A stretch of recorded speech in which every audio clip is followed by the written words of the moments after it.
Hello, আসসালামু আলাইকুম। অনেক শোনা যাচ্ছে। জি স্যার, শোনা যাচ্ছে।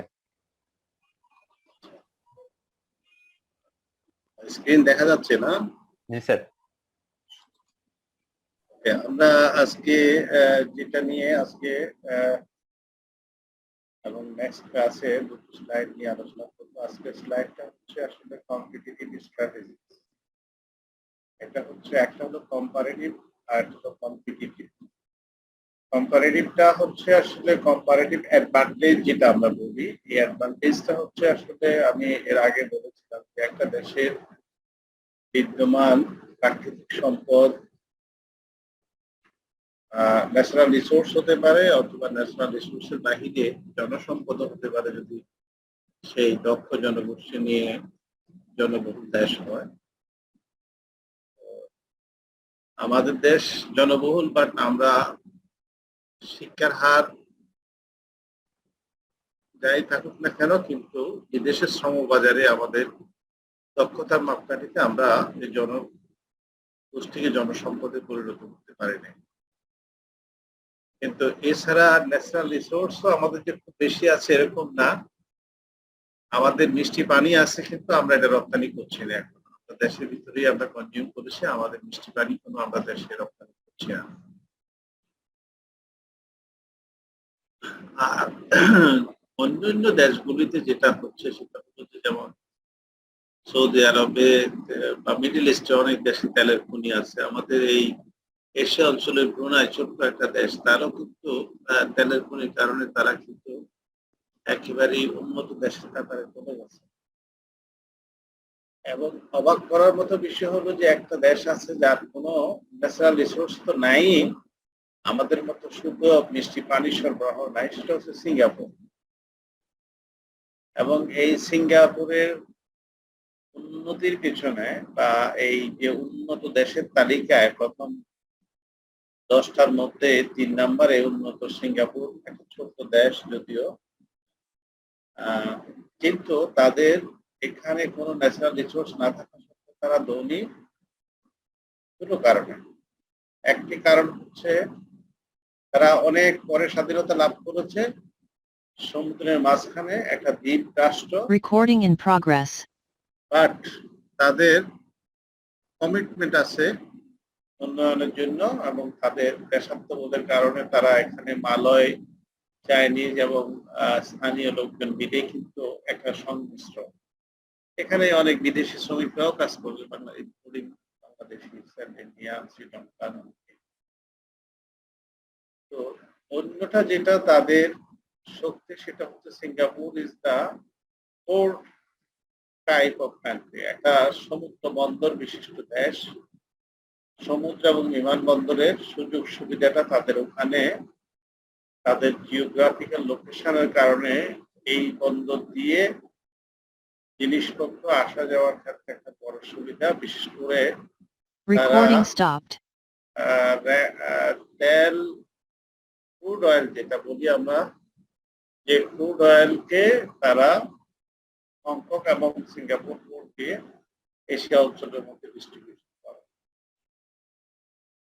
তাদের এই বন্দরের সুবিধাটা হলো, এটা তো আমরা জানি যে আসলে বন্দরের গভীরতা যত বেশি থাকবে তত বড় ধরনের জাহাজগুলি সেই বন্দর ব্যবহারের সহজ, মানে হারবারটা যখন ওয়াইডার এবং ডিপ সির আওতার কাছাকাছি থাকবে, সেই পোর্টটা কিন্তু বেশি সুবিধাজনক অবস্থানে থাকবে। That's the another. এটাকে ন্যাচারাল রিসোর্স বলবো কিনা আমরা জানি না। Recording in progress. They used it. They used it and they are able to make it use for their country in economic development.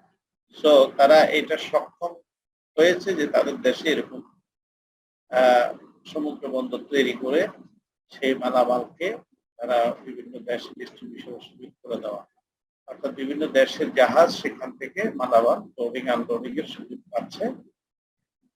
আর একটা হলো যেটা বললাম যে তাদের কিন্তু কমিটমেন্টটা অনেক শক্ত এবং তাদের দেশের যে আইন কানুন, গভর্নেন্স, এবং তাদের ওখানে কিন্তু একটা বলা যায় যে কন্ট্রোল ডেমোক্রেসির মতোই ছিল অনেক দিন ধরে।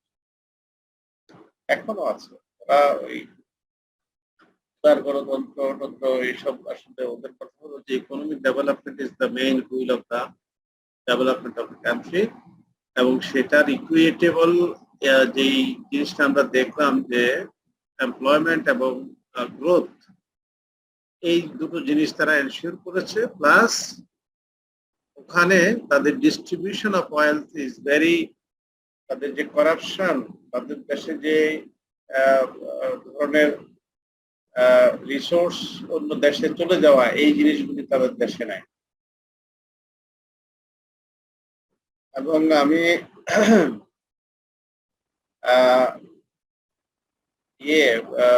ওই যে ওদের দেশে বললো যে তাদের দেশে শুধু এই পর্যন্ত বড় ধরনের ধর্মঘট বা এরকম রাজনৈতিক ইয়ে হয়েছিল, শুধু রেল শ্রমিকরা একবার ধর্মঘট করেছিল, যার কারণে কয়েক ঘন্টা বোধহয় রেল যোগাযোগ বন্ধ ছিল। এছাড়া তাদের ওখানে জীবনে কখনো ধর্মঘট অথবা লকডাউন অথবা এরকম কোনো কিছু এসব ছিল না। এবং এখনো এই যে করোনা অতিমারিতে তাদের দেশে কিন্তু এই রোগের বিস্তারটা, এত রকমের ফ্লাইট আসা যাওয়া, মানুষ যাওয়ার কারণে চিকিৎসার জন্য ওখানে তাদের উন্নত, বিশ্বের উন্নত ব্যবস্থা থাকা সত্ত্বেও সেখানে কিন্তু একটা কারণ হলো যত বড় প্রেসিডেন্ট হোক আর রাষ্ট্রপ্রধান Recording stopped. যায়, তারা সবাই কিন্তু এখানে একটা সিস্টেম চালু করে রাখছে যে 14 দিনের কোয়ারেন্টাইন থাকতেই হবে, একদম বাধ্যতামূলক। So this is one of the commitment, যে আমরা আমাদের নিয়ম কানুন আমরা শক্তভাবে পরিপালন করব। So this is another reason, যে গুড গভর্নেন্স এটাকে বলি। এবং সিঙ্গাপুর ইউনিভার্সিটি প্লাস লেখাপড়ার মান, তাদের যে এই সমস্ত টেকনিক্যাল, ভোকেশনাল অ্যান্ড আদার্স যে সমস্ত প্রফেশনাল বডিজ গুলি আছে, তারা এমন ভাবে তৈরি করছে যে এখানে এই কোন রকমের জোড়াতালি দিয়ে কিন্তু ডিগ্রি নেওয়ার কোনো সুযোগ নেই।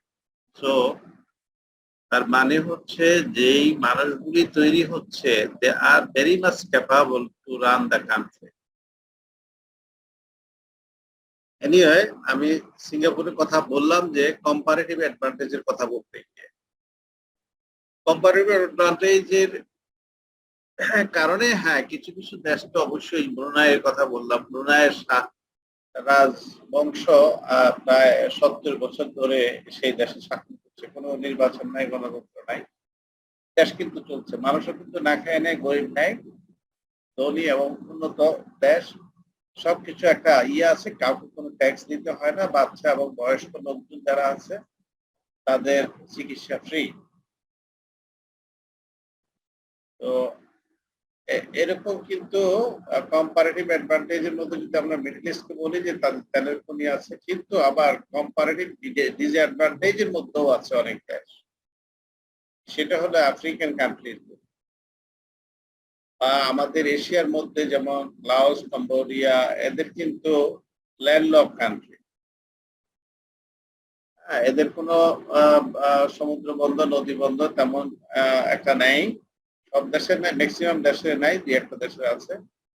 সেখানে তাদের সেই জায়গাতে কিন্তু এছাড়াও ন্যাচারাল রিসোর্স কিন্তু অ্যাভেলেবেল নাই। যেমন নাইজেরিয়াতে তেল আছে, ঠিক আছে, কিছু কিছু দেশে একটু ব্যতিক্রম ধর্মী, সাউথ কোরিয়াতে হয়তো স্বর্ণ খনি আছে, এরকম ইয়ে আছে, তো ডায়মন্ডও পাওয়া যায়, জাম্বিয়াতে এরকম কিছু কিছু বিচ্ছিন্ন ধরনের জিনিস, কিন্তু ম্যাক্সিমামই তাদের ন্যাচারাল রিসোর্স নিবর্জিত দেশ।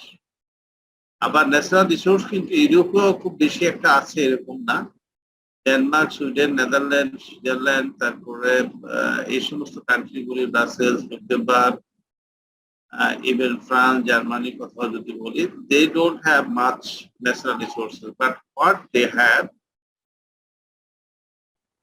তারা ইন্ডাস্ট্রিয়াল রেভলিউশনের, first industrial revolution, second industrial রেভলিউশনের পরে তারা হেভি ইন্ডাস্ট্রিগুলিতে তারা ডমিনেন্স তৈরি করতে সক্ষম। এখন তাদের সাথে আসলে অন্যরা এই অবস্থায় কম্পিটিশনে গিয়ে তাদেরকে বিট করার মতো, তাদেরকে পরাস্ত করার মতো শক্তি রাখে না। কারণ জার্মানির রেল অথবা ইটালির জিনিসপত্র, এরকম নেদারল্যান্ডের যে ওষুধ কোম্পানিগুলি আছে, এরকম অনেক ধরনের, মানে এক এক দেশে এক এক রকম। সুইডেন, ডেনমার্কও কিন্তু এরকম ডেনিশ প্রোডাক্ট কিন্তু অনেক আছে। আমরা এর আগে কিন্তু এগুলি দেখাছিলাম কম্পিটিটিভ যে কে কোন লাইনে, কে মোবাইলের দিক থেকে, কে কোন ধরনের সামগ্রীর দিক থেকে তারা আগে আসছে, এবং এই হেভি ইন্ডাস্ট্রি অথবা ডমিনেন্ট টাইপস অফ ইন্ডাস্ট্রি গুলি নিয়ে তারা কিন্তু সাস্টেইন করছে, এবং always they are trying to stay in that position. That's the issue. এবং তারা ওই যে প্রোডাক্ট লাইফ সাইকেলের কথা বলি বা স্ট্যান্ডার্ডাইজেশনের কথা বলি, তারা কিন্তু রিনোভেট করছে। এবং ইনফ্যাক্ট আলটিমেটলি আজকে যে সাবজেক্টটা, তারা এই কম্পিটিটিভ অ্যাডভান্টেজ বা স্ট্র্যাটেজি গুলি ফলো করে এই কম্পিটিটিভ অ্যাডভান্টেজটা তারা নিচ্ছে। এই কম্পিটিটিভ অ্যাডভান্টেজটা নেওয়ার জন্য তাদের কম্পিটিটিভ স্ট্র্যাটেজি আছে। এই কম্পিটিটিভ স্ট্র্যাটেজি গুলি কি? এটা তারা লোকাল মার্কেট গুলিকেও রাখছে এবং গ্লোবাল মার্কেট গুলিকেও ধরে রাখছে। আবার কেউ কেউ দেখা গেছে যে লোকাল কম্পিটিটিভ পজিশনে থাকার জন্য গ্লোবাল মার্কেটকে অ্যাড্রেস করতে হয়। কারণ হলো গ্লোবালি আমি কোনো ভ্যাকসিনের কথাই বলি, বাংলাদেশে ভ্যাকসিন আমরা তৈরি করতে পারি, আবার বিদেশ থেকে আমদানি করতে পারি। যদি বাংলাদেশে আবার $20 খরচ করে আমি বিদেশ থেকে যদি $10 আনতে পারি, তাইলে আমি কেন $20 বাংলাদেশে একটা কথার কথা। এরকম হয়তো অন্যান্য ইঞ্জিনিয়ারিং থেকে শুরু করে হাউস হোল্ড অ্যাপ্লায়েন্স ইত্যাদি বিষয়ে, আমাদের কনস্ট্রাকশন থেকে শুরু করে মেশিনারি ইত্যাদি ক্ষেত্রে এবং মেডিকেল ইনস্ট্রুমেন্ট ক্ষেত্রে আমরা হয়তো অবস্থায় যেতে পারি। কম্পিটিটিভ পজিশনে কিন্তু দেখা যায় সুইজারল্যান্ড অনেক high level of competitive advantage আছে। এখন এই কম্পিটিটিভ স্ট্র্যাটেজির 5G অর্থাৎ G5 এখানে বলা হচ্ছে যে আসলে গ্লোবাল 5 কম্পিটিটিভ স্ট্র্যাটেজি।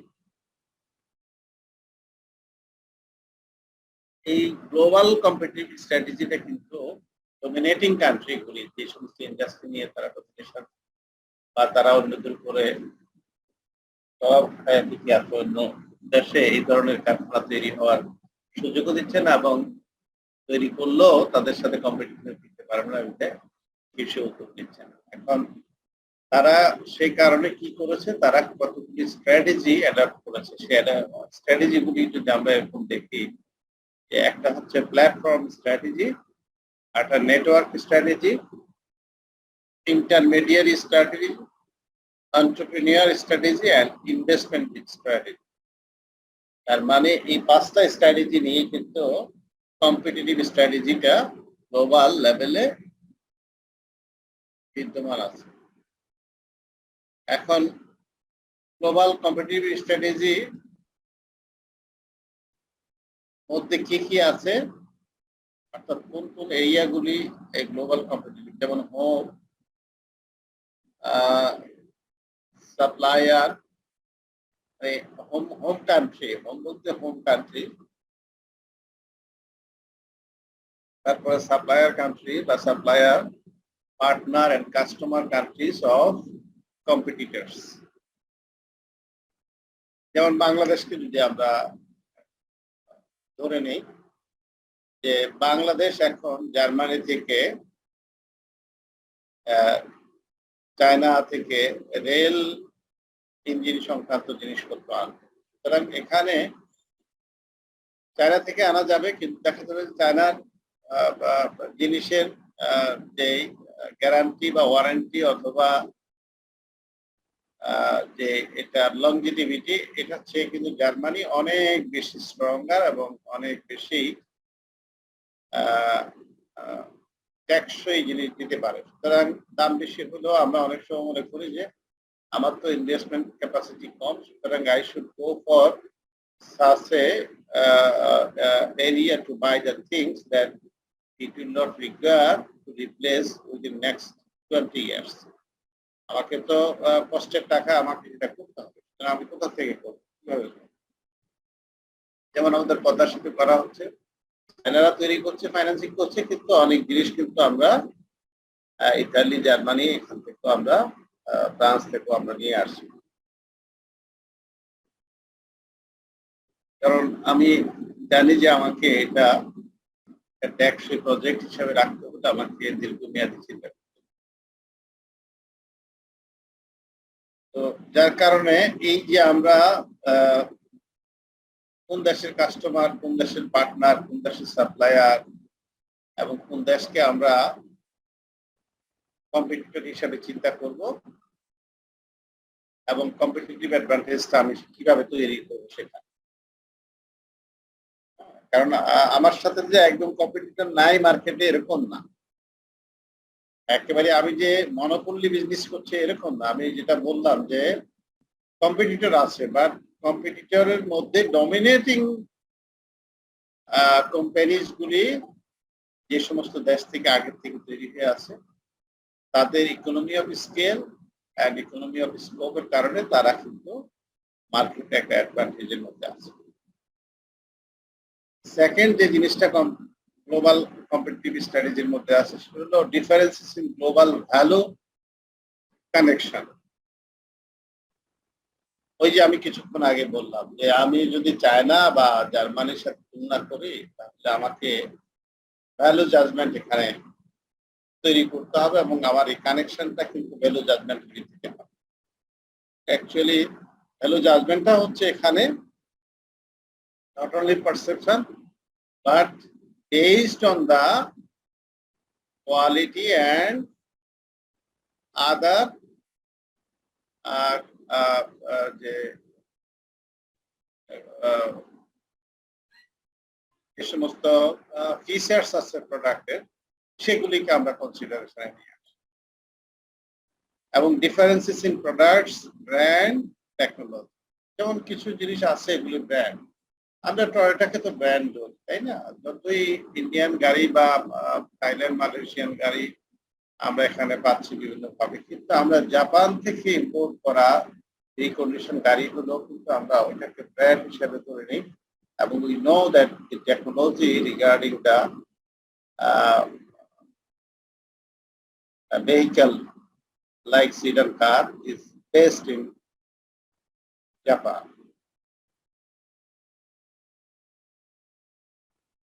আবার যদি আমরা একটু দাম বেশি দেখি, কোয়ালিটি আর একটু ভালো দেখি, তাহলে আমরা BMW।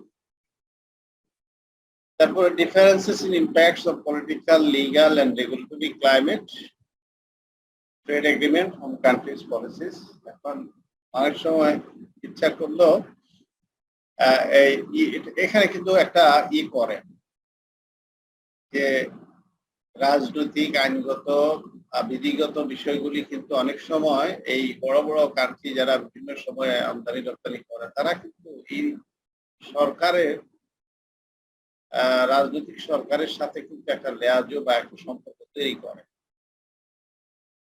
হ্যাঁ, এবং তাদের যে ট্রেড এগ্রিমেন্টের যে বিষয়গুলি, কি কি জায়গায় তারা ছাড় দিবে, কিভাবে তারা মার্কেট ধরে রাখবে, হ্যাঁ, কোন কোন এরিয়াগুলিতে মাঝে মাঝে, যেমন আমাদেরকে বিনা পয়সায় কিন্তু কেউ ভ্যাকসিন দিচ্ছে। এটার অর্থ এই নয় যে there is no cost, it's feasibility আমাদেরকে দিচ্ছে। Actually there is something else, because আমি যদি কোনো একটা প্রোডাক্ট কিনি, তাহলে আমাকে যদি একটা গিফট দেয়, ওই গিফটটা তো বিনা পয়সা না। there is no freelance in the world, so they might have some motives. আমার ইমোশনাল অথবা সাইকোলজিক্যাল মাইন্ডটা কিন্তু তারা পারচেজ করে নিচ্ছে। এটা কিন্তু বুঝতে হবে, তারা কোনো না কোনো ভাবে এই পারচেজটা করে। সো এই জিনিসগুলিও কিন্তু অনেক সময় কাজ করে, যে এই দেশের আইন কানুন তৈরি করার সময় যাতে করে আমার দেশের পণ্যটা বা আমার দেশের ব্র্যান্ডটাকে তারা প্রাধান্য দেয়। অথবা আমার দেশেরটাকে না দিলেও কোনো, যেমন আমাদের দেশে যে প্রকিউরমেন্ট পলিসি আছে, প্রকিউরমেন্ট পলিসিতে বলা হয়েছে যে বিদেশ থেকে অথবা দেশ থেকে, দেশের ভিতর থেকেও যদি কেউ কোনো কিছু কেনে তাহলে কোনো ব্র্যান্ড নেম উল্লেখ করা যাবে না, যাতে করে বড় ব্র্যান্ড ওলাও পার্টিসিপেট করতে পারে, ছোট ব্র্যান্ড ওলাও পার্টিসিপেট করতে পারে।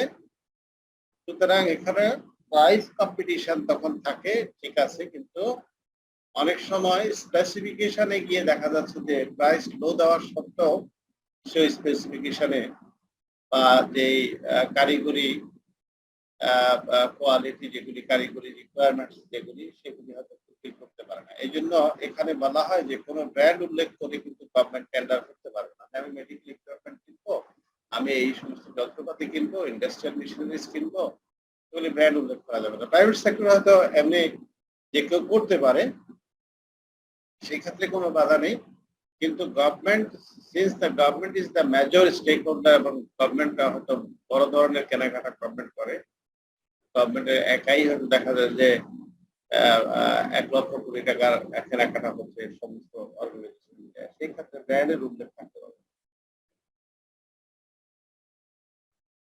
এখন এই যে যারা আসলে গ্লোবাল কম্পিটিটিভ স্ট্র্যাটেজি ফর্মুলেট করে, তাদের উদ্দেশ্য থাকে যে কম্পিটিটিভ অ্যাডভান্টেজটা নিজের পক্ষে নেওয়া। তাহলে আমরা এখানে 4টা কম্পিটিটিভ স্ট্র্যাটেজির বিষয় দেখলাম। এই জিনিসগুলি কিন্তু গ্লোবাল কম্পিটিটিভনেসের ক্ষেত্রে গুরুত্বপূর্ণ এলিমেন্ট হিসেবে কাজ করে। এখানে কিছু উদাহরণ দেওয়া আছে। Global competitive strategy, competitive advantage must be related to both global and local competitors. এটা তো আমি বললাম, আমার সাধারণ বক্তারা হয়তো অনেক বুঝতে পারে না। লাক্স লিভার বাদাস বাংলাদেশও আছে, ইউনিলিভারের, এবং লাক্স কিন্তু লোকালি তৈরি হয়, আবার কিন্তু ইউকেটটাও বাংলাদেশের মার্কেটে আছে। তাইলে আমি যখন কিনবো তখন আমি কি এই মেড ইন ইউকেটটা কিনবো, নাকি আমার যে গ্লোবাল যেটা বাংলাদেশে তৈরি হয় লাক্স বাংলাদেশ লিমিটেড, যেটা আমরা যদি ইউনিলিভার বাংলাদেশ লিমিটেড যেটা, ওইটার প্রোডাক্ট কিনবো? হ্যাঁ, এখন এখানে অবশ্য দুটা আইসক্রিম ব্র্যান্ডের উদাহরণ দিয়েছে, যদিও এটা আমরা ইউনিলিভারকেই আমরা ধরে নিলাম। Unilever, within Unilever there is two things. ইউনিলিভারের বাহিরে কিন্তু আরো অনেক কসমেটিক্স আছে, এই যে থাইল্যান্ডের বিভিন্ন ইয়ে আছে, আমরা এই সাবানগুলি আছে, এই সাবানগুলির সাথে একটা হচ্ছে। তো এখন এখানে আমরা ইউনিলিভার এবং নেসলে দুটার মধ্যে হয়তো একটা কম্পিটিশন দেখতে পাচ্ছি, যে নেসলেও আছে ইউনিলিভারও আছে, তাদের দুইজনেরই একই রকম প্রোডাক্ট, কিন্তু দুইটাই আমাদের গ্লোবাল মার্কেটে ইন করেছে, এবং দুইটাই কিন্তু এখানে কম্পিটিশনে আছে। এখন কাস্টমার কোনটাকে কি করবে? সুতরাং এখানে প্রাইস একটা ফ্যাক্টর আছে, কোয়ালিটি একটা ফ্যাক্টর আছে, এখানে ব্র্যান্ড একটা বিষয় আছে, এখানে কাস্টমার স্যাটিসফ্যাকশন একটা বিষয় আছে, এখানে সে পণ্যটা কনজিউম করার পরে তার level of satisfaction might be different. তো প্রথমবার কেনার পরে second time say he can switch over to the other, and after all দুইটা ব্যবহার করার পরে তার কাছে যেটা কমফোর্টেবল হবে সে ওইটাকেই ইয়ে করবে। এর বাহিরেও আবার এরকম আছে, অনেকেই বলে যে পিয়ার গ্রুপ, তারা অনেক সময় বলে যে তোর নেসলে জিনিসই করবে। নেসলে হলো ওয়ার্ল্ডের সবচেয়ে হাইয়েস্ট সেলার, বেস্ট সেলার এই প্রোডাক্টের। শুধু আমরা কিনি না, কি পৃথিবীর এত মানুষ কিনে, তারা কি বন্ধুরা কিনে, তারা তো দেখাশোনা কিনে। সুতরাং আবার ইউনিলিভার ইন্ডিয়া এবং বাংলাদেশ, এই দুই জায়গায় কিন্তু আবার দুই রকম জিনিস তৈরি করে। এখন আমি ইন্ডিয়া থেকে আনা প্রোডাক্ট, ইম্পোর্ট করা প্রোডাক্ট কিনবো, নাকি বাংলাদেশে তৈরি করা প্রোডাক্ট কিনবো? এবং উইদিন দ্য কান্ট্রি ইভেন ইন্ডিয়ার ভিতরেও কিন্তু আবার নিজস্ব তাদের প্রোডাক্ট আছে ইউনিলিভারের বাহিরে। ইউনিলিভার কিন্তু তাদের সাথে কম্পিট করে। হ্যাঁ, এই কথাগুলি এখানে আছে, আমরা অত ডিটেলসে যাবো না, আপনারা দেখলে বুঝতে পারবেন। এখানে অবশ্য আমব্রেলা ব্র্যান্ডের কথা বলা আছে। এখানে অনেক সময়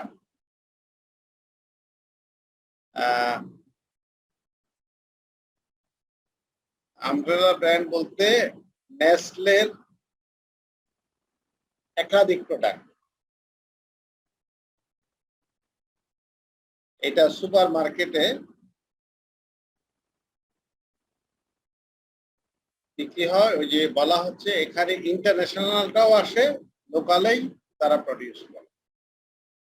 কেন লোকালি প্রডিউস করে এবং ইন্টারন্যাশনালটাও আসে, কারণ হলো এখানে যারা বিদেশে গিয়ে কেনাকাটা করে অনেক সময় ইচ্ছা করলেও তো 2-3টা লাগেজ বোঝাই করে নিয়ে আসতে পারে না, তাই কস্ট ইফেক্টিভ হয় না। কারণ হলো তার এই এয়ারপোর্টে যে পরিমাণ টাকা ট্যাক্স দিতে হয় অথবা এক্সট্রা চার্জ দিয়া ওজন ক্যারি করতে হয় ডলার দিয়ে, তার চেয়ে বরং ওই জিনিস যদি বাংলাদেশে পাওয়া যায় তাহলে বাংলাদেশে, যেমন এখন আমাদের ফিশার পার্কে যেটা বা যমুনা ফিশার পার্কে যেটা যে পাইকারি শপ খোলা হয়েছে, ওখানে সব জিনিস বান্ডেল আকারে অনেকগুলি একসাথে পাওয়া যায়। ওখানে বিদেশি জিনিসও পাওয়া যায়, লোকাল জিনিসও পাওয়া যায়, অর্থাৎ লোকাল মেডও আছে, দামে কিন্তু ডিফারেন্স। সো দ্যাট যাদের এবিলিটি আছে বেশি দাম দিয়ে বিদেশিটা এখানে কনফার্ম হচ্ছে যে ওইটা ভালো, ওইটা কিনবো, সে লোকালটা কিনবে না। কিন্তু লোকাল কাস্টমারদেরকেও এই বিদেশি ব্র্যান্ড কোম্পানিগুলি কিন্তু ধরে রাখার জন্য তারা তাদের এখানে লোকাল প্রোডাকশন হয় এবং সেটা কম মূল্যে তারা এখানে একেবারে গ্রাসরুট লেভেল থেকে শুরু করে মধ্যম শ্রেণী, নিম্ন শ্রেণী, উচ্চ মধ্যবিত্ত সব লেভেলকে তারা কিন্তু কেনার সুযোগটা দিতে পারে। তার মানে কম্পিটিটিভ স্ট্র্যাটেজিতে এরকম আমব্রেলা প্রোডাক্ট। আমি জানি যে Nestle is a very renowned product world wide, so আমি নেসলের প্রোডাক্ট কিনবো। অন্য প্রোডাক্টটাও কিন্তু অনেক সময় ওই যে একটা ভালো প্রোডাক্টের কারণে অন্য প্রোডাক্ট গুলিও কিন্তু, যেমন স্কোয়ারের আমরা ওষুধ কিনি বা ভ্যাকসিনকোর ওষুধ কিনি, আমরা দেখা যায় যে এরা যে প্রোডাক্ট লাইনে যতগুলি ওষুধ আছে, অন্য ওষুধগুলি যে সব কোম্পানির চেয়ে তার ওষুধগুলি একদম সব সেরা এরকম না, কোনো কোনো কোম্পানি কিন্তু আবার ভালো ওষুধ বানায়। কিন্তু আমরা যেহেতু ব্র্যান্ড নেমটাকে খুব গুরুত্ব দেই, আমরা বলবো যে স্কোয়ারের পণ্যই তো ভালো, অথবা বেক্সিমকো না পাওয়া যেহেতু আমি এইস কেন কিনবো, অথবা আমি অন্য কোম্পানির প্যারাসিটামল কেন কিনবো। এই যে করোনা কালেও কিন্তু অনেকেই অনেক রকমের ওষুধ বাইর করছে বিভিন্ন ব্র্যান্ড নাম দিয়ে, কিন্তু মানুষ কয় যে না আমাদের ভ্যাকসিনকোটা দেন, দাম বেশি হলে ওইটাই কিনে। মানুষের মনের ভিতরে এক ধরনের পারসেপশন থাকে যে এদের যেহেতু অন্য ওষুধগুলি ভালো, সুতরাং এই ওষুধটা ভালো হতে পারে। তো আলটিমেটলি স্কোয়ার এখন অনেক কিছুই করছে। স্কোয়ারের টেক্সটাইলও আছে, স্কোয়ারের কনজিউমার প্রোডাক্টসও আছে, স্কোয়ারের ওষুধও আছে, স্কোয়ার হাসপাতালও আছে, এরকম স্কোয়ারের টয়লেটিসও আছে। মানে দেখা যাচ্ছে যে square come up with a bundle of products like umbrella brands. এটাও কোনো কোনো সময় একটা অ্যাডভান্টেজের মধ্যে রাখে যে প্রফিটেবিলিটি বা মার্কেটকে ধরে রাখা, শুধু না মার্কেটের মধ্যে আমার যে মুনাফা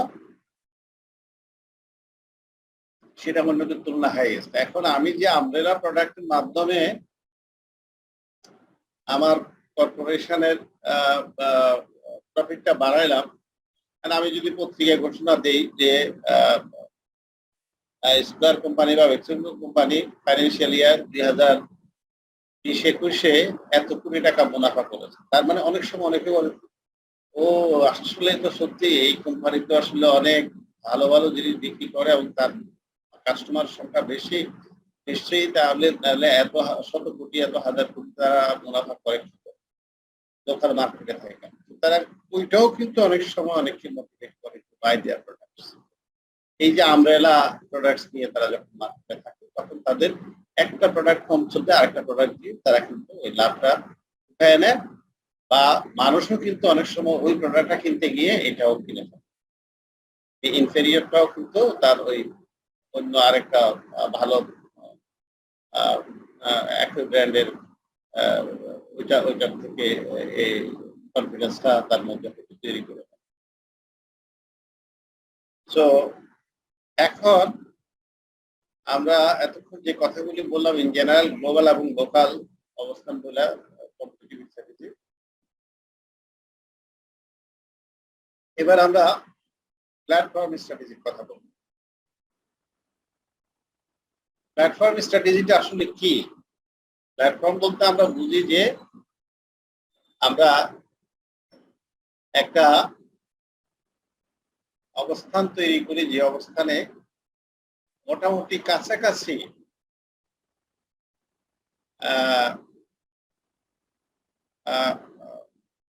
কম্পিটিটিভ পজিশনে আছে তাদের নিয়ে একটা জোট বাঁধি, এবং সেই জোটটা হচ্ছে এরকম যে ঠিক আছে মার্কেট শেয়ারের মধ্যে কেউ 50%, কেউ 60%, কেউ 10%, কেউ 20%। আমরা এই যে প্ল্যাটফর্মের মধ্যে হয়তো অনেক সময় স্ট্র্যাটেজিটা আমরা তৈরি করে রাখি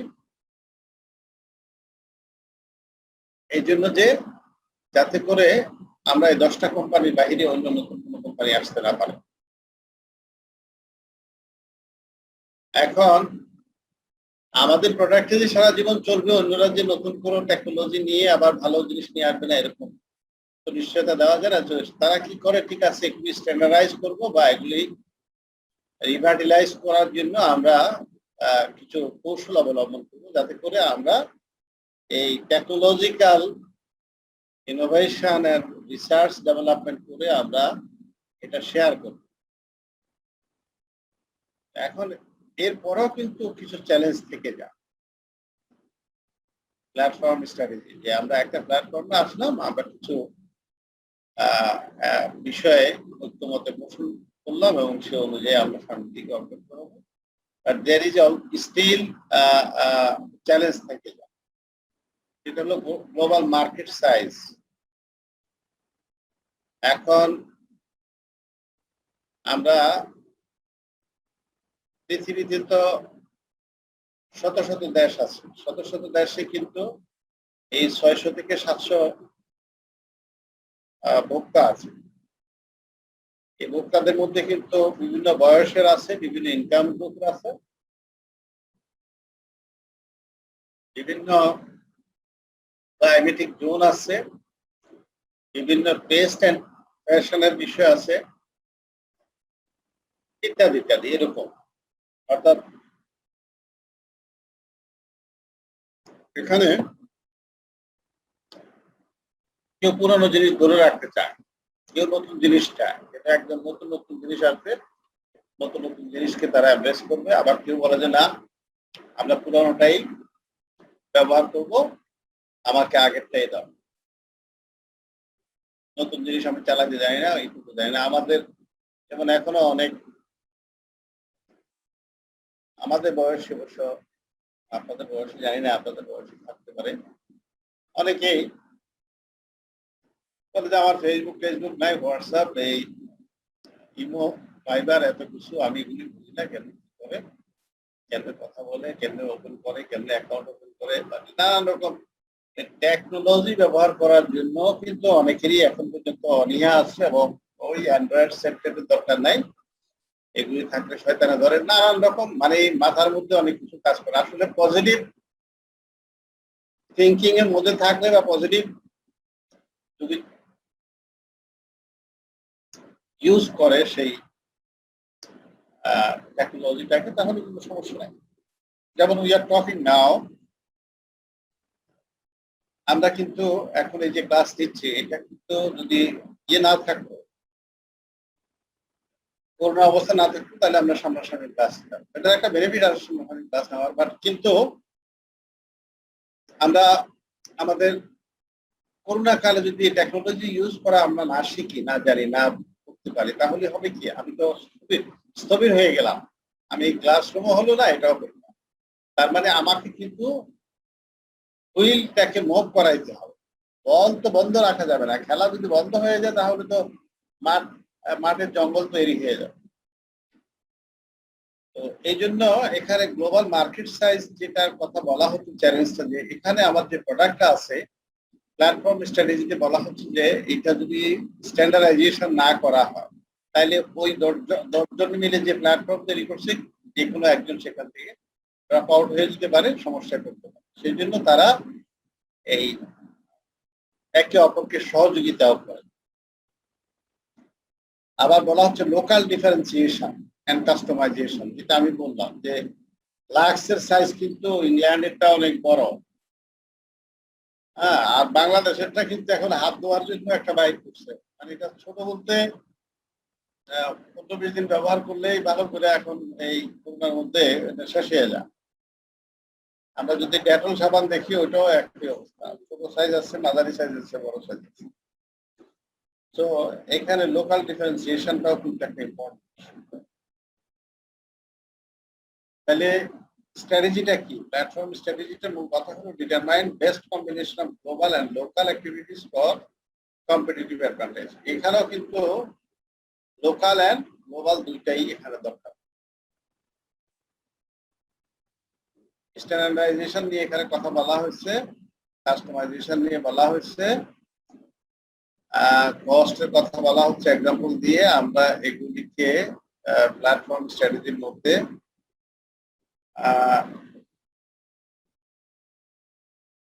এখানে কি কি বিষয়গুলি, অর্থাৎ প্ল্যাটফর্ম স্ট্র্যাটেজির মধ্যে যা যা বলছে এগুলি সবগুলি আপনাদের দরকার নেই, আপনারা জাস্ট একটা উদাহরণ দিলেই হবে, আমরা এত ডিটেলসে যাচ্ছি না। এরপর হলো network strategy, global network strategy. আমরা কিন্তু be careful, we are talking about the global competitive strategy. আমরা গ্লোবাল কম্পিটিটিভ স্ট্র্যাটেজি নিয়ে কথা বলছি, ওর মধ্যে কিন্তু লোকালটাও আসছে। গ্লোবালি যারা ব্যবসা করে তারা কিন্তু লোকালটাও আসছে। লোকাল স্ট্র্যাটেজি আলাদা হতে পারে, বাট সেটা হলো একদম কমপ্লিটলি লোকাল। যেমন আমাদের দেশের চাউল, আমাদের দেশের সবজি, আমাদের দেশের মাছ, এটা কিন্তু এখানেই কম্পিটিটিভ। এখানে হচ্ছে নেসেসারি গুডস বা কিছু কিছু জিনিসপত্র আছে, যেমন কিছু আমরা জিনিস মোমবাতি বলি, ম্যাচ বক্স বলি, অথবা ইত্যাদি ইত্যাদি, এরকম জিনিস আছে যেগুলি লোকাল প্রোডাক্ট, কনজিউমার্স প্রোডাক্টস আমরা বলি, এগুলি অত ইয়ে মানে মার্কেট অত বিস্তৃত না, বা এখানে ইন্টারন্যাশনাল বা গ্লোবাল ইয়ে পড়ে না। কিন্তু কিছু কিছু জিনিস আছে, যেমন আমি যেটা বললাম কসমেটিক্স বা টয়লেটিস, এখানে কিন্তু অনেক সময় কম। এখন আমরা প্ল্যাটফর্ম স্ট্র্যাটেজির পরে যদি আমরা নেটওয়ার্ক স্ট্র্যাটেজির কথা বলি, network strategy actually is nothing but to make connectivity, network তৈরি করা। হ্যাঁ, এই যে এখানে আমরা বাম পাশে দেখতে পাচ্ছি যে আসলে সেন্ট্রাল একটা জায়গা থাকে, এটার সাথে অনেকেই কানেক্টেড হয়ে যায়, অর্থাৎ এদেরকে কোঅর্ডিনেট করার জন্য নোডাল পয়েন্ট থাকে একটা, আর বাকিরা কিন্তু এটার সাথে কানেক্টেড। এখন এই নেটওয়ার্কটা কাদের?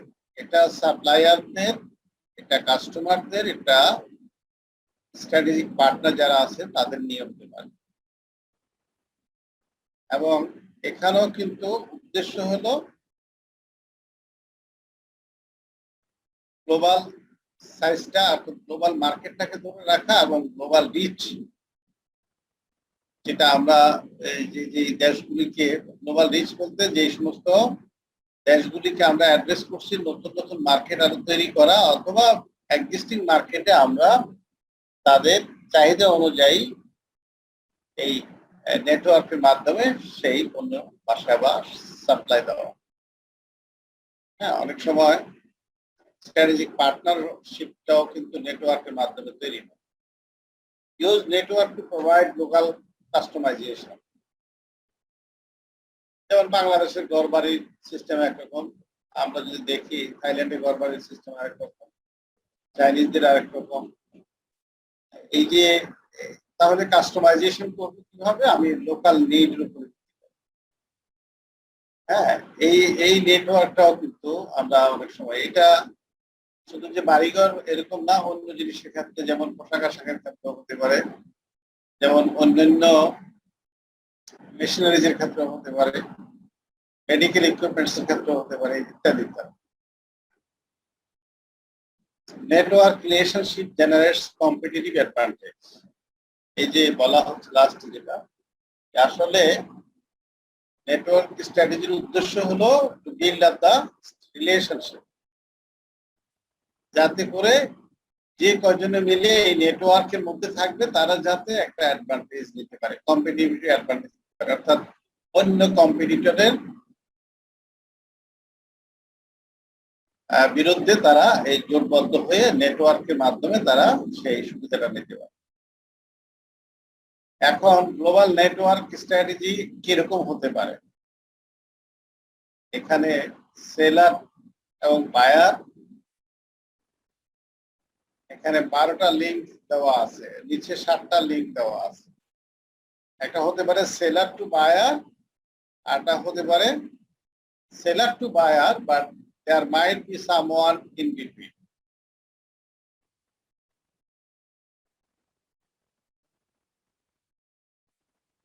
এখানে ফর্মাল এবং ইনফর্মাল রিলেশনশিপের কথা বলা হচ্ছে। এবং নেটওয়ার্ক স্ট্র্যাটেজি হচ্ছে ফিজিক্যাল নেটওয়ার্কস আর হলো বিজনেস নেটওয়ার্কস। ফিজিক্যাল নেটওয়ার্কস এর কথা এখানে বলা হচ্ছে ওই যে আমরা যেটা বললাম যে ফিজিক্যাল ফ্যাসিলিটিস গুলি আমরা ডেভেলপ করে দেওয়া, যেমন এখন চায়না, একটা উদাহরণ দিচ্ছি আমরা, যেটা চায়না পৃথিবীতে বলা হয় যে জাপানের মধ্যে চায়নারা কিন্তু ব্যবসা ভালো বুঝে। এরকম আমাদের দেশে একসময় বলা হতো যে মারোয়ারিরা এই দেশে ব্যবসা করতো, আমাদের দেশের চেয়ে তারা ব্যবসা ভালো বুঝতে বিদায় আমাদের দেশের ব্যবসায়ীরা তাদের সাথে পেরে উঠত না। আমি জানি না আপনারা দেখছেন কিনা, আমাদের ছোট কালেও দেখছি, কিন্তু ইরানি আফগানরা আমাদের দেশে কিন্তু এইটা সেটা বিক্রি করতো। এখানে আমরা গ্রামে গঞ্জে তো দেখছি, ঢাকা শহরেও দেখেছি। আফগানরা এই মানুষকে টাকা পয়সা ধার দিত, কিভাবে? পণ্য বিক্রি করে। ঠিক আছে, তোমার কাছে বাকি দিয়ে দিলাম, কোনো ইয়ে নাই, জামানত টামানত নাই। কিন্তু যে কাবুলিওয়ালা বলা হয়তো এদেরকে, বা এরা কিন্তু নাসর বান্দা, টাকা আদায় করে কিন্তু ঠিকই ছাড়বে। আসলে তখন তো মানুষ অতটা সততাও বুঝতো না, বা এক জায়গা থেকে ওই জায়গা, ঢাকা শহরে এত জনবসতি ছিল না, বা এত জনবসতি ছিল না। সুতরাং ধানমন্ডিতে ধান খেত দেখা গেছে, বা যে কয়টা বাড়ি ছিল এগুলি হাতে গোনা যেত। এগুলি হয়তো আপনারা অনেকে দেখেন। পুরান ঢাকায় হয়তো জনবসতিটা আগে থেকে ছিল, পুরান ঢাকার বাইরে মিরপুর, ধানমন্ডি, মোহাম্মদপুর এলাকায়, তারপরে কচুক্ষেত এলাকায়, গুলশান বনানী, এই সমস্ত জায়গাতেও কিন্তু আমাদের সময় বড় ধরনের জনবসতি ছিল না।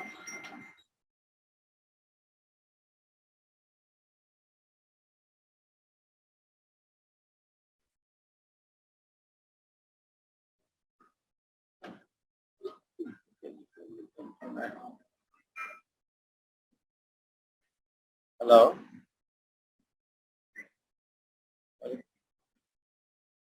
আছি আলহামদুলিল্লাহ। জি আছি আলহামদুলিল্লাহ। জি জি,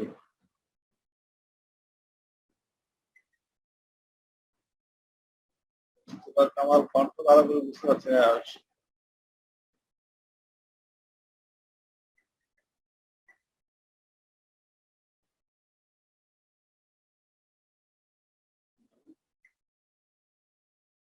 ও, আমি তো ক্লাস নিচ্ছি, আমি পরে কথা বলবো।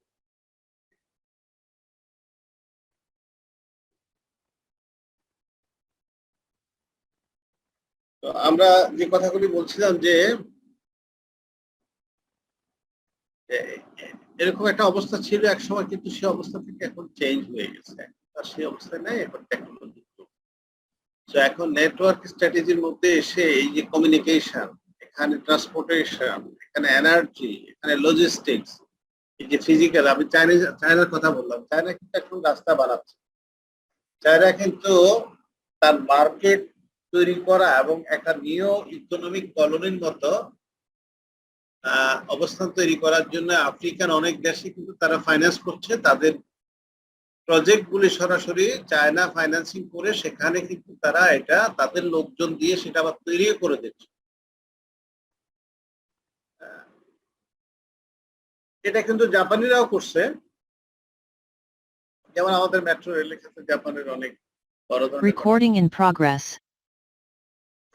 সো ফিজিক্যাল নেটওয়ার্কটাও কিন্তু আছে, ব্যবসায়িক ইয়ের সাথে ফিজিক্যাল নেটওয়ার্কও আছে। এটা ব্যবসা B2Bও হতে পারে, G2Bও হতে পারে, অর্থাৎ G2Gও হতে পারে, government to government, government to business, অথবা বিজনেস টু বিজনেস। আবার বিজনেস নেটওয়ার্ক হতে পারে। এখন বিজনেস নেটওয়ার্ক বলতে আমি আরেকটা প্রতিষ্ঠানের সাথে, বাংলাদেশের একটা প্রতিষ্ঠান হয়তো ট্যুরিজম সার্ভিস দেয়, আমি তার সাথে নেটওয়ার্ক তৈরি করতে পারি। ঠিক আছে, তোমাকে আমি এই সুযোগ সুবিধা গুলি দেব, তার বিনিময়ে তুমি আমাকে কমিশন দিবা অথবা প্রফিটের একটা অংশ দিবা। এই সুবিধাগুলি যেমন Radisson Blu hotel, it is a kind of network strategy. Recording stopped. এটাও কিন্তু নেটওয়ার্ক স্ট্র্যাটেজির অংশ। এখানে কিন্তু বাংলাদেশের সেরাটন বাংলাদেশের রেডিসন ব্লো কিন্তু বাংলাদেশের, এখানে গভর্নিং বডি টডি এগুলি সব বাংলাদেশের, বাট যেহেতু ব্র্যান্ড নেমটা ইউজ করে, এটা একটা নেটওয়ার্ক স্ট্র্যাটেজির মতো। এখান থেকে বেনিফিট গুলি কিন্তু ওই যে brand name. Recording in progress. আরে কি একটা সমস্যা, এরা কি পুরা দিন বলে খালি রেকর্ডিং করতেছে, ডিস্টার্বটা করে কেন? সো গ্লোবাল নেটওয়ার্ক স্ট্র্যাটেজি, এখানে বলা হয় যে গ্লোবাল ফ্যাক্টরি। আসলে এই গ্লোবাল স্ট্র্যাটেজি মাধ্যমে কিন্তু ইনফ্যাক্ট এক ধরনের কোনো সময় অনেকগুলি কোম্পানির একটা সোর্স তৈরি করে, যে সোর্স থেকে কিন্তু সবাই সেখানে Recording শেয়ার করার stopped. জন্য কি করে। এই আইসিএম এর কি আছেন আমাদের সাথে সংযুক্ত?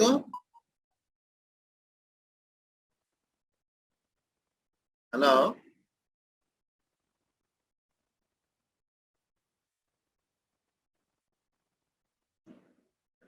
করে কোথায় চলে যায় সারাক্ষণ, রেকর্ডিং স্টার্ট, রেকর্ডিং এটা।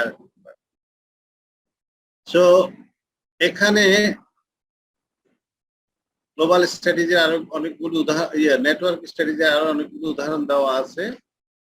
এখানে পার্টনারশিপ নেটওয়ার্ক হতে পারে, যেটা আমি বলছিলাম।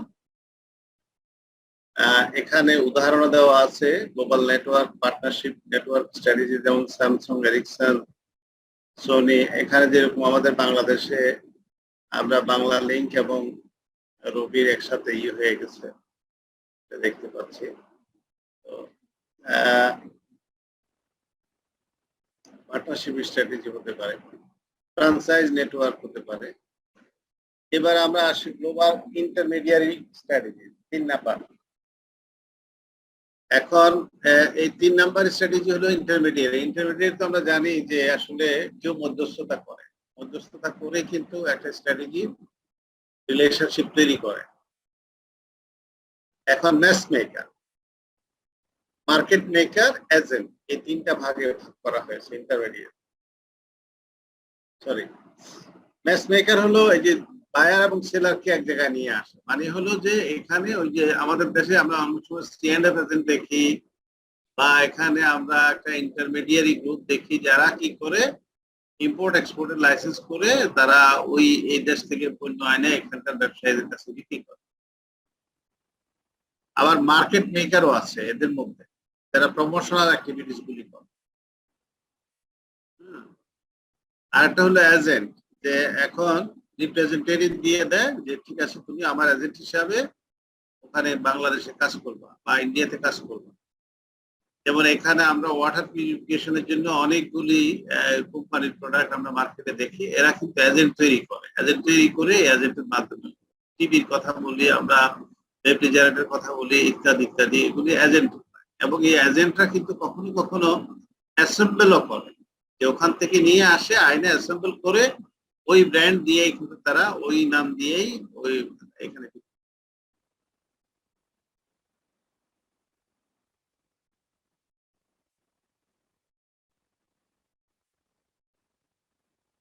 কি স্ক্রিন দেখা যাচ্ছে না? হ্যালো জি স্যার, স্যার দেখা যাচ্ছে। একজন আবার লিখলো দি স্ক্রিন ফ্রোজ, কথা লিখলো কেন? সেটিং চ্যাট বক্সে আবার কি জানি লিখলো। আর ওটা অনেক আগে লিখছে স্যার। আচ্ছা, যাই হোক, গ্লোবাল ইন্টারমিডিয়েট স্ট্র্যাটেজি ম্যাচমেকারের রোলটা কি সেটা এখানে বলা আছে, এগুলি সংক্ষেপে দেখে নেবেন। এখানে উদাহরণও দেওয়া আছে, নিশ্চয় বেশি কথা বলা আছে, আমরা এত ডিটেলসে যাব না। এবং গ্লোবাল স্ট্র্যাটেজিতে যে আমরা ইন্টারমিডিয়েট স্ট্র্যাটেজিতে হচ্ছে বেটিং বাইপাস কম্পিটিশন, এটা একটা এক্সাম্পল দিয়ে এটা বোঝানো হচ্ছে। একটা কোম্পানি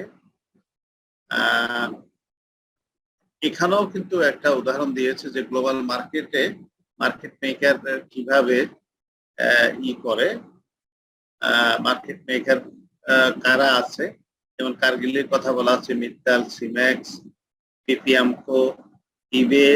ইবে কিন্তু বাংলাদেশেও আছে জুতার দোকান, তাই না? আমরা কিন্তু দেখছি যে এরা কাজ করে ইন্টারমিডিয়ারি হিসাবে, কিন্তু এখানে ব্যবসায়িক প্রতিষ্ঠানও চালু রাখছে।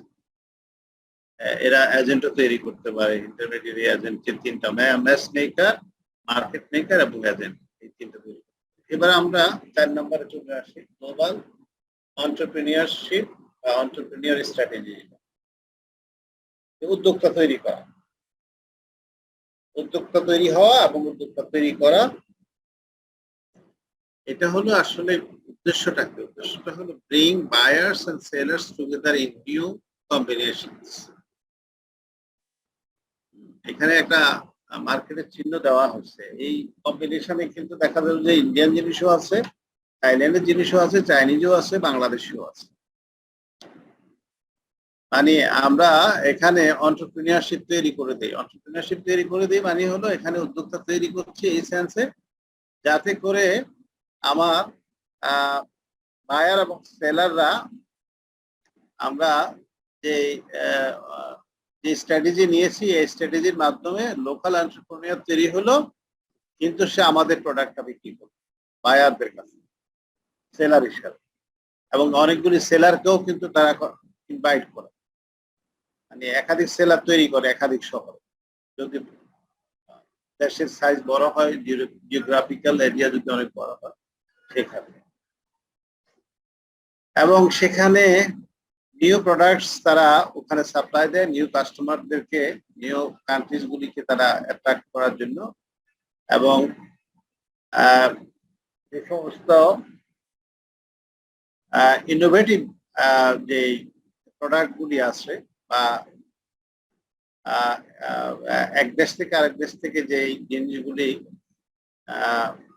সহজেই আমরা ওই যে যেটা বললাম যে বিমানে যাতায়াত না করে এইভাবে যদি আমরা শিপমেন্ট করতে পারি, তাহলে সেই জিনিসগুলি সেখানে ইজিয়ার করে দেওয়া। এটা অনলাইন ব্যবসাও হতে পারে অথবা এটা অফলাইন ব্যবসাও হতে পারে। যেরকম এখানে সিটি গ্রুপ ফাইন্যান্সিয়াল সার্ভিসের কথা বলা আছে, গুগল, ইবের কথা বলা আছে। তারপরে innovative technologies and business methods, এখানে কিন্তু ইনোভেশনটা দেখে। ইনোভেশনটা বলতে এখানে আসলে কাস্টমারের নিডস, ওয়ান্টস, টেস্ট, ফ্যাশনস এবং কাস্টমাইজেশন, এই সমস্ত জিনিসগুলি কাস্টমার কিভাবে, দেখা গেল যে কাস্টমার হয়তো একই জিনিস আর বারবার কিনতে চায় না, নতুন অন্য ওই একই চাহিদা পূরণ করে, কিন্তু অন্য জিনিস অন্য মডেলে বা অন্য দেখতে অন্যরকম দেখা যায় সেরকম। যেমন এখন আমরা সোফা সেটের যেই ধরন দেখতে পাচ্ছি, ডিজাইন দেখতে পাচ্ছি, বা টেবিলের ডিজাইন দেখতে পাচ্ছি, ডাইনিং টেবিলের ডিজাইন দেখতে পাচ্ছি, এরকম অনেকগুলি ওয়াল ক্লকের ডিজাইন দেখতে পাচ্ছি, বা রিলিক্স যেগুলি আমরা ইউজ করি, এগুলিরও কিন্তু এখন চেঞ্জ হচ্ছে বিভিন্ন রকম। তো এটাও কিন্তু এন্টারপ্রেনিয়ারের হাতে তুলে দেওয়া এবং এন্টারপ্রেনিয়ারদেরকে করা এবং এই যে এন্টারপ্রেনিয়ারশিপ তৈরি করা সেটার পেছনে কিন্তু আবার অন্য একটা ইস্যু আছে এখানে, যে আমাদের গ্রামীণ ব্যাংকের প্রতিষ্ঠাতা উনি যেটা বলেছেন যে গ্লোবাল এন্টারপ্রেনিয়ার স্ট্র্যাটেজির মধ্যে আরেকটা বড় হলো যে সোশ্যাল বিজনেস, যেটাকে আমরা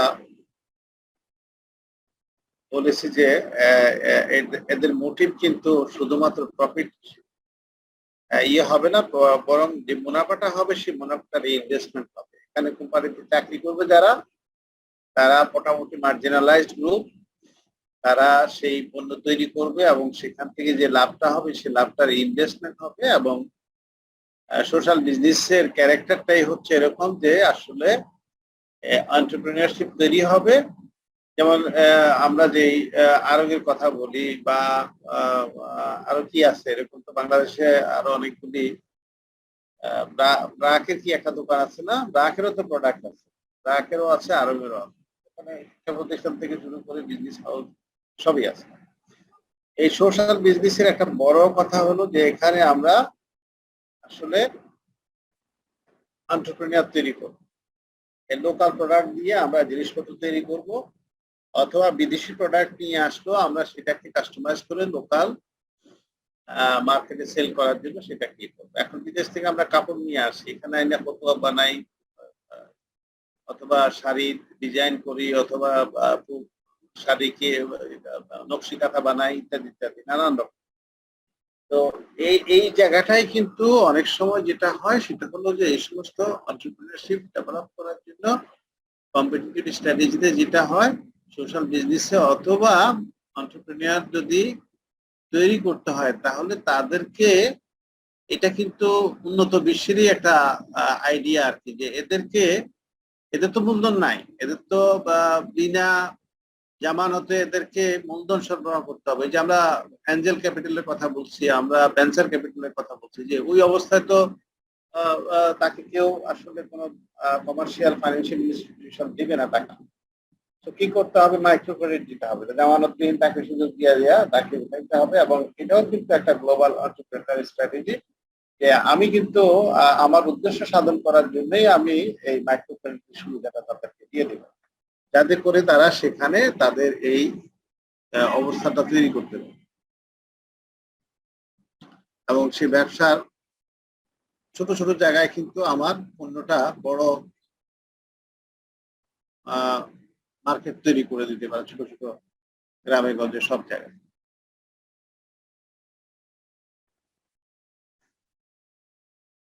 আমার মনে হয় আমাদের 5টা আলোচনা হয়ে গেছে, এই 5টা তাহলে আমরা একটু খেয়াল করব।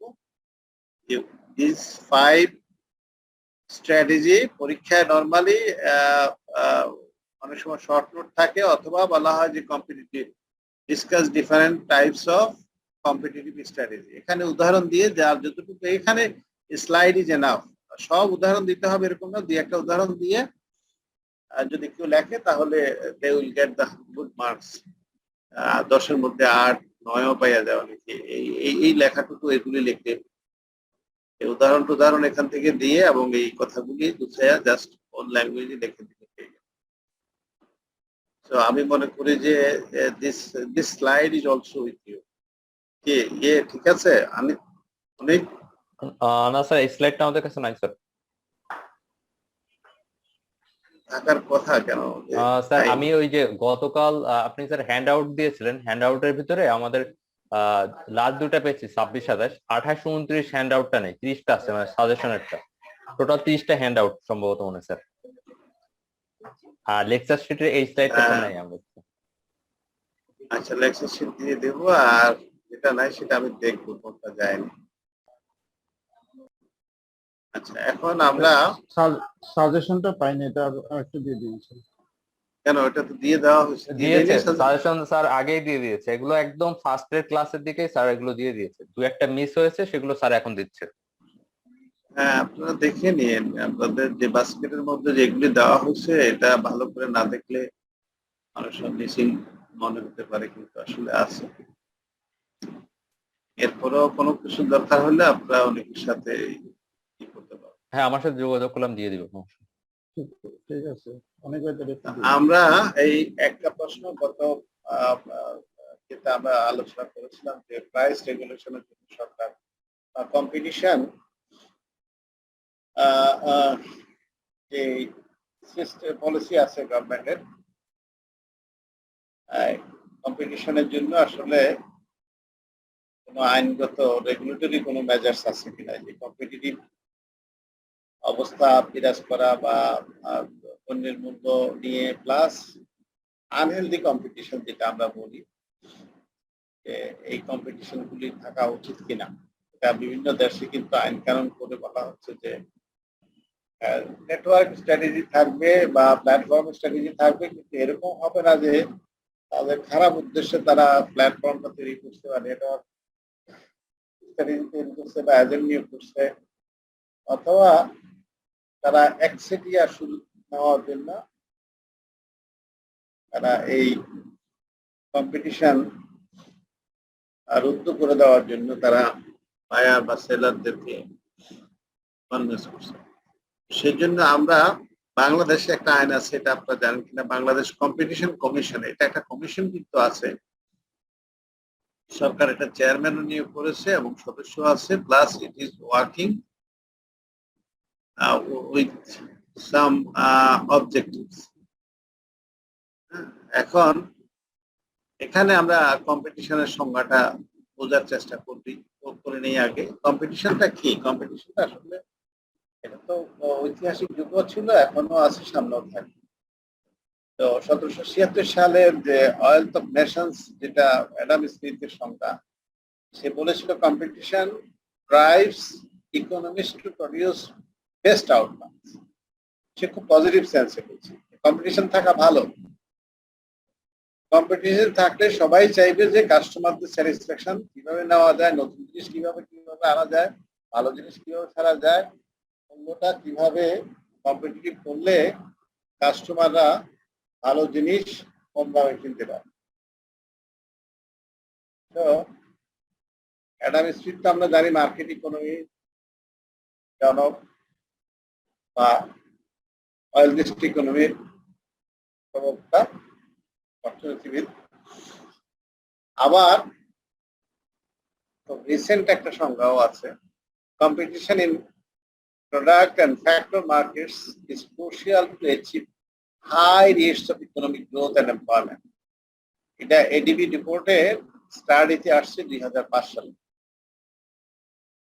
ওরা রিসার্চ করে বের করেছে যে যদি কম্পিটিশন থাকে তাহলে প্রোডাক্ট এবং ফ্যাক্টরস মার্কেট, অর্থাৎ উৎপাদনের যে সমস্ত উপাদান আছে সেগুলিতে, এগুলিকে কি বলা হয়, high rates of economic growth এবং এমপ্লয়মেন্ট সুযোগ তৈরি করে। স্বাভাবিক, কারণ হলো যে কম্পিটিশন থাকলে যখন মানুষ নতুন নতুন প্রোডাক্টে যাবে, তার ফ্যাক্টরি এক্সপেনশনে যাবে, ইনভেস্টমেন্টে যাবে, পারি নাই, এবং আমাদের কমিশন ওইভাবে অ্যাক্টিভও না, এবং আমাদের যেই সমস্ত দেশের সাথে বাণিজ্যিক সম্পর্ক, আমরা অনেক সময় ইচ্ছা করলেও আমাদের অনেক মানে কঠিন নিয়ম কানুনগুলি, শর্তগুলি আমরা কি করতে পারি, সেইটা আমরা পরে আসতেছি। এখন 2012 সালে কিন্তু আমরা সংসদে আইনটা পাস করি, 10 সালে আমরা কার্যক্রম শুরু করি, 12 সালে আমাদের আইনটা সংসদে পাস হয় এবং সেখান থেকে আমরা এটাকে মানে কার্যকর করা শুরু করি। একটা দেশের আসলে অর্থনৈতিক উন্নয়নের সাথে এটা একটা সম্পর্ক আছে। সম্পর্কটা কিরকম, যে এটা যে প্রতিষ্ঠানগুলিকে প্রমোট করা এবং মানে ফেয়ার কম্পিটিশনটাকে প্রমোট করা, এনশিওর করা এবং সাস্টেইন কনজেনিয়াল অ্যাটমসফিয়ার, একটা খুব সৌহার্দ্যপূর্ণ পরিবেশ রাখা ফর কম্পিটিশন ইন ট্রেড, ব্যবসায় যাতে এরকম থাকে। এবং এটার সাথে আরেকটা আছে to prevent, control and eradicate pollution.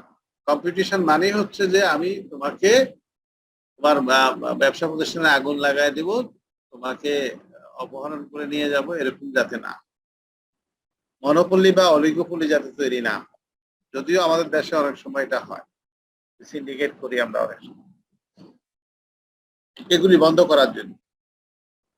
combination or abuse of dominant positions or activities adverse to the competition.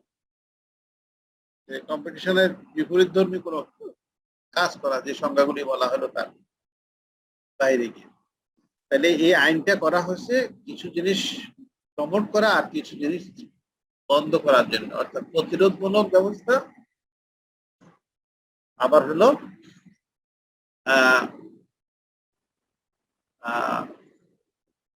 এগিয়ে যাবার মানে উন্নয়নমূলক ব্যবস্থা, এই দুটোই, মানে প্রতিকারের ব্যবস্থা এবং প্রতিরোধের ব্যবস্থা দুইটাই। পলিউশনের আবার এখানে ডমিনেন্ট পজিশন এগুলি ব্যাখ্যা আছে, আমরা অত ডিটেলসে যাওয়ার দরকার নাই। কমিশনের কি কি ক্ষমতা আছে, অর্থাৎ রেগুলেটরি মেজার্স হিসেবে কমিশন কি কি ক্ষমতা প্রয়োগ করতে পারে।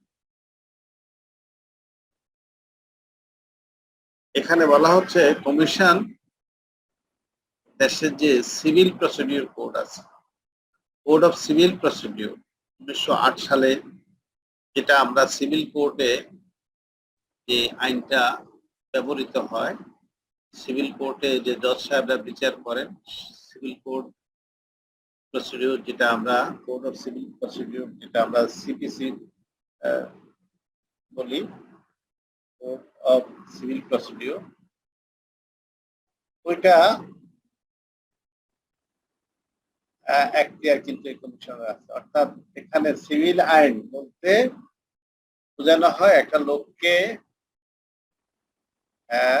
আর্থিক দণ্ড দেওয়া অথবা তার বিরুদ্ধে কোনো ব্যবস্থা নেওয়া, যে বন্ধ করে দেওয়া, দোকানে তালা লাগাইয়া দেওয়া, ক্রিমিনাল অফিসের বাহিরে গিয়ে অন্য যে সমস্ত কাজগুলি আছে সেই কাজগুলি করার এখতিয়ার তাদেরকে দেওয়া আছে, ক্রিমিনাল অফিস কন্ট্রোল করা ছাড়া। সেখানে পুলিশ আছে, পুলিশ সেখানে আবার স্মাগলিং অথবা ব্ল্যাক মার্কেটিং এর জন্য আলাদা আইন আছে, সেটা আলাদা, কিন্তু এই কমিশনের জন্য এইটা। তারপর হচ্ছে কাউকে সমন দেওয়া, অর্থাৎ নোটিশ জারি করা কারো উপরে, and enforcing the attendance of any persons before the commission, কমিশনের সামনে হাজির হওয়ার জন্য কাউকে যদি সে নিজে হাজির না হয় তাহলে পুলিশ পাঠায় দিয়ে ধরে আয়না তার কাছ থেকে বক্তব্য। Discovery and production of documents, প্রয়োজনীয় কাগজপত্র উপস্থাপন করা। ঠিক আছে, তুমি বিদেশ থেকে মাল আনছো, 10 টাকার জিনিস তুমি 100 টাকা বিক্রি করছো, তোমার তাহলে যে বিভিন্ন স্টেজে তুমি মাল কিনে আনার পরে তোমার যে খরচগুলি হচ্ছে সেই খরচগুলি তুমি কনসিডার করে ঠিক মতো বুকস অফ অ্যাকাউন্টস রাখছো, রাখার পরে তোমার এখানে লাভ সংযোজন করছো, তোমার অপারেশনাল কস্ট ধরে তুমি একটা মার্ক আপ করে তুমি কিন্তু প্রাইসটা নির্ধারণ করছো। তার চেয়ে যদি তুমি অ্যাবনর্মাল প্রাইস তৈরি করে তুমি বাজারে এটা বেচা কেনা করো, সেটা যাতে না করতে পারে সেই জন্য ডকুমেন্টস গুলি এখানে স্থগিত করার ক্ষমতা এখানে আছে। তারপরে requisition of any necessary documents or risk copy from any office, অন্য অফিসের থেকেও প্রয়োজনীয় তথ্য, যেমন বিএসটিআই সিল লাগানো হয় না, বিএসটিআই সিল লাগানো হয় না, বিএসটিআই কে হয়তো এখানে ডাকতে পারে। তারপরে ইভেন পোর্ট অথরিটি যদি কোনো ডকুমেন্টস তাকে দিয়ে থাকে, সেখানে যদি কোনো রকমের জালিয়াতি হয়ে থাকে, মনে করে যে না এখানে সে একই পণ্য একাধিকবার ট্যাক্স বা এক্সাইজ ডিউটি দেখায় আসে, এখানে প্রাইসটাকে বাড়ানোর জন্য সে সমস্ত কাজ করে থাকে, তাহলে সে তাদের অর্থাৎ this commission has the authority to examine the whole things that the competition is not unfair. Ultimately, মূল বিষয়টা হচ্ছে এটা। এবং এই কমিশনটাকে বলা হয় যে এটা একটা সিভিল কোর্টের মর্যাদা সমতুল্য, সিভিল কোর্টের মর্যাদা সমতুল্য। এবং দুটো সেকশন আছে, যেটা ক্রিমিনাল কোড বা ক্রিমিনাল প্রসিডিউর, এখানে যদি শেষ পর্যন্ত মনে করে যে তাকে অ্যারেস্ট করতে হবে তাহলে সেটাও তাদের করার ক্ষমতা আছে। তারপরে if any person made an anti-competitive by an anti-competition agreement or misused dominant positions, the Commission may direct to discontinue. মানে এটা প্রতিষ্ঠানকে বন্ধ করে দিতে পারে বা তাদেরকে ওই ব্যবসা করা থেকে বিরত রাখার জন্য তাকে একেবারে পুরোপুরি মানে ডিসকন্টিনিউশন, তার লাইসেন্স টাইসেন্স বাতিল করে তাকে ফ্রিজিং করে দিতে পারে। এখানে কিছু বলা আছে যে কি কি ধরনের অপরাধ করলে কি ধরনের শাস্তি এখানে তাদেরকে দেওয়া যায়, সেই বিষয়গুলি বলা আছে। আমি খুব দ্রুত যাচ্ছি, আমাদের সময় কম, আজকে আর 2-1 মিনিটের মধ্যে শেষ করতে হবে। অফেন্স এন্ড পেনাল্টিস, তারপর হচ্ছে এগুলির অবশ্য দরকার নেই, ট্রায়াল, রিভিউ, আপিল এটসেট্রা, এগুলির দরকার নেই। এখানে স্টেক হোল্ডার কারা, মানে এই কম্পিটিশন কমিশনের স্টেক হোল্ডার কারা, আর কেন কম্পিটিশন আসলে ইম্পর্টেন্ট, এটা আমরা শুরুতে বলছি না, দরকার হয় আমরা বলতে পারি, এটার দরকার নাই। এখানে কম্পিটিশন ইনস্ট্রুমেন্ট, এটা ইম্পর্টেন্ট। অ্যান্টিট্রাস্ট, আমরা মার্জার অ্যাকুইজিশনের কথা বলেছিলাম, মার্জার কন্ট্রোল, তারপরে সেক্টর স্পেসিফিক মেজার্স। এই যে মার্জার কন্ট্রোলের কথা বলি, মার্জার আসলে অনেক সময় দুষ্টামি করেও কিন্তু মার্জার করে, মার্জার করে সুবিধা নিতে চায় মার্কেট, যে মনোপলি অথবা অলিগোপলি কয়েকজন বিক্রেতা থাকবে, এটাও কিন্তু হতে দিবে কিনা এটা কিন্তু কম্পিটিশন কমিশন চিন্তা করে এটা আসলে হওয়া ঠিক কিনা।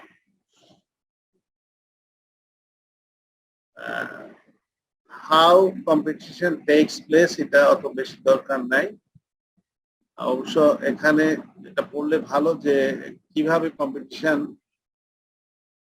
তৈরি হয়। এখানে partial competition, private monopoly, public monopoly এবং পাবলিক কম্পিটিশন বা ফুল কম্পিটিশন যেটা আমরা বলি, এবং বিভিন্ন মার্কেটে এই কম্পিটিশন আছে। তো you have to see all this. এখানে আমরা গ্লোবাল কম্পিটিটিভ রিপোর্টে আমাদের অবস্থান কত ছিল সেটা এখানে তথ্য আছে, এটা আমাদের দরকার নাই। তো দিস ইজ অল অ্যাবাউট